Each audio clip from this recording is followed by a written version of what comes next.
Hello, Simon here, Link Sabre out of Campbell River, British Columbia, and happy St. George's Day. It's not really a holiday we celebrate where I am. I don't really know what it's about, but I do know all about St. George's Guard for the Broadsword and Sabre. So we're going to talk just a little bit about that. This is my antique naval sword, the sword of my family, first carried by Admiral Peter William Rainier back in the late early 1800s. And it is still in my family, and the nice thing about solo practice is we get to use antique swords. So this is pretty cool. Anyway, St. George's Guard is a guard that only really makes sense when you start having more developed complex hilts. Sabres, broadswords, that kind of thing. It is simply sword held up, kind of along the same line as your body, with the tip slightly angled down, or sometimes depicted being straight across.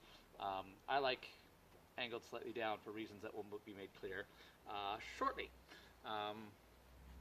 So, why does it only make sense with a complex guard? Simply hand protection. If you're holding a sword position like this and you don't have a complex guard, that hand becomes super duper vulnerable instead of just mostly vulnerable as we are used to. Transitioning into this guard is super easy and natural. A lot of people, when they do other sword styles without complex hilts, longsword, arming sword, that kind of thing, when they want to protect their head, they want to come to this position. It is a very, very natural place to come to. When we are standing on our guard, someone strikes to our head, we simply drop down here. Most times when it's depicted historically, the lead foot comes back either directly in line, heel to heel, with your rear leg, or behind, slipping the leg entirely backwards, partially so that the person isn't trying to fake you out to the top and then delivering a cut down below. Angelo, particularly, anytime he guards himself, likes to pull his foot back. And it's a good way of doing things. It's the way I like doing things.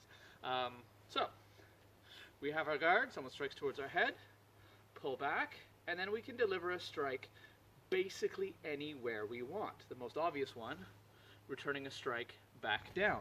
In the broadsword and saber exercises, that forms the basis for almost all of the paired exercises. Starts with strike to the head, cover St. George's, strike to the head, and then goes on to more fun and exciting things. However, we can also stand in guard, cover St. George's, strike down lower to the side, strike down lower to the other side, strike at an angle to the face, any which way, or strike to the leg. Whenever the leg strike is shown, at least in the sources I'm familiar with, there may be something elsewhere, you always strike from left to right, because striking down to the leg this way is very hard to defend against anything coming to the upper body. As we know, because I go on about this endlessly, striking to the leg creates a huge vulnerability to everything above that. So we want to be able to pull, hey look, there's St. George's again, pull the sword back to cover ourselves when our opponent inevitably slips the leg and tries to hit us in the head. And if you're coming in from this angle, that's going to be a much weaker parry, can be done, than that one. And coming from here to there is a big motion which puts a lot of unnecessary strain on your body. So don't do that. Once again, guard, cover, strike, cover, strike, cover, strike, cover, strike. And I'm not doing any particular pattern or sequence here. It's just a really great way of kind of practicing this kind of parry riposte system. One other little thing to use this position with is human beings like patterns.